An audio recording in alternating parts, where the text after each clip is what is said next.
nous sommes sur le salon 3D Print de Lyon en compagnie de Pierre Amouyal. Bonjour Pierre. Bonjour. Alors vous allez nous présenter la société que vous avez créée, PR Cube. Volontiers.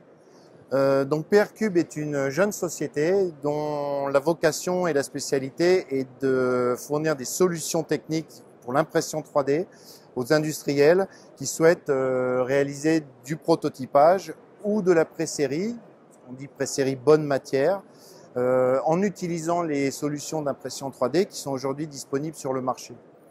La particularité de PR Cube, c'est de n'avoir aucune machine en propre pour pouvoir justement s'affranchir d'être obligé d'utiliser une technologie ou un matériau et de pouvoir jongler ou choisir sur le panel de technologies qui existent, puisqu'on travaille avec un panel de partenaires prestataires qu'on a soigneusement sélectionné pour les qualités de leur réalisation, pour la particularité des matériaux qu'ils utilisent et des procédés.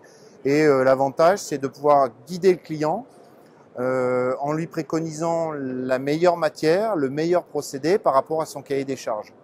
Voilà. Donc pour ça, on utilise, si vous voulez, on a deux types de prestations. Des gens qui cherchent à faire des pièces prototypes, classiquement, et qu'on oriente vers la meilleure solution. Et on fournit des pièces prototypes réalisées par ces prestataires. Ou des gens qui souhaitent faire des séries de pièces bonne matière. Alors que la bonne matière, c'est quoi? C'est de réaliser une pièce avec le matériau définitif qui sera utilisé en série à des fins de validation technique dans le vrai matériau. Et pour ça, on utilise une application de l'impression 3D en créant des moules d'injection de matière plastique par impression 3D. Donc c'est une étape intermédiaire qui utilise l'impression 3D pour faire finalement de l'injection plastique, donc réaliser des pièces bonne matière dans des empreintes de moulage réalisées par impression 3D en résine. Fabrication indirecte. C'est de la fabrication indirecte, en quelque sorte. Vous n'avez pas d'imprimante 3D, néanmoins vous avez un panel de technologies disponibles. Exactement. Alors aujourd'hui, comment est étoffé votre Alors, je dirais que j'ai une capacité, j'ai un nombre de technologies, j'ai autant de technologies que le marché en dispose, puisque le principe, c'est d'être à la recherche en permanence des meilleures solutions. Donc, je suis toujours à l'affût des dernières avancées technologiques, des dernières machines, des derniers matériaux. Et je me mets en relation avec les prestataires qui possèdent ces équipements et on engage un rapport de partenariat et d'échange avec eux. Et moi, j'ai dans ce panel à disposition le matériau et la technologie disponible. Et quand on me la demande et quand j'estime qu'elle est nécessaire pour la réalisation d'un prototype, je fais appel à ce prestataire en particulier. Donc en théorie, j'ai l'ouverture et l'éventail de tout le marché disponible sur l'impression 3D. Alors en pratique, j'ai pas 250 prestataires, hein, j'en sélectionne une dizaine, une quinzaine, avec qui je travaille en préférence pour me sélectionner des procédés plutôt techniques avec des matériaux plutôt haut de gamme et plutôt performants techniquement. Voilà. D'accord. Alors, votre offre est réservée aux industriels? Plutôt, oui. C'est-à-dire que on va dire que basiquement, le particulier qui cherche à faire un petit prototype pour s'amuser, il a déjà tout ce qu'il faut pour y répondre. Il y a plein de sites sur Internet où on dépose son fichier, on reçoit sa pièce après, sans considération technique, de matériaux, de choses comme ça. Donc ça, c'est pas ma cible.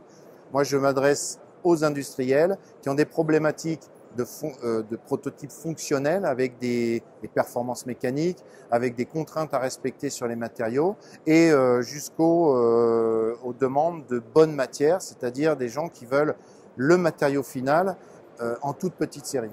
Alors si des internautes sont intéressés par vos services, des entreprises ou des professionnels, comment peuvent-ils vous contacter? Par le site internet, donc www.pr-cube.com, c'est tout simple. Très bien. Alors, et quel est votre avis sur l'évolution de la technologie d'impression 3D? Parce que vous, pour le coup, vous connaissez un peu toutes les technologies existantes et leur évolution. Quelle est votre vision sur La vision, elle est positive. C'est-à-dire que je trouve que alors je vais vous parler de l'industrie parce que c'est ce que je connais. L'industrie à avancer et à maturer dans l'utilisation de l'impression 3D.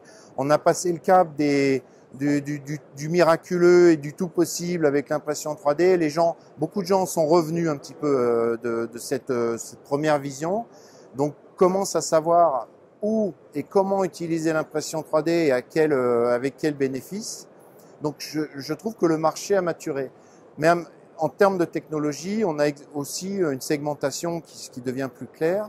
Donc, des prestations qui sont plus segmentées et donc c'est au bénéfice des industriels. Puisqu'on sait aujourd'hui ce qui est possible de faire, pas possible de faire. Et je dirais que l'impression 3D aujourd'hui évolue vers plus de maturité. On s'aperçoit que finalement c'est une technologie supplémentaire à d'autres technologies, à d'autres procédés, l'usinage, l'injection, qu'elle apporte des bénéfices et qu'il faut l'intégrer à sa panoplie de potentiel. Voilà.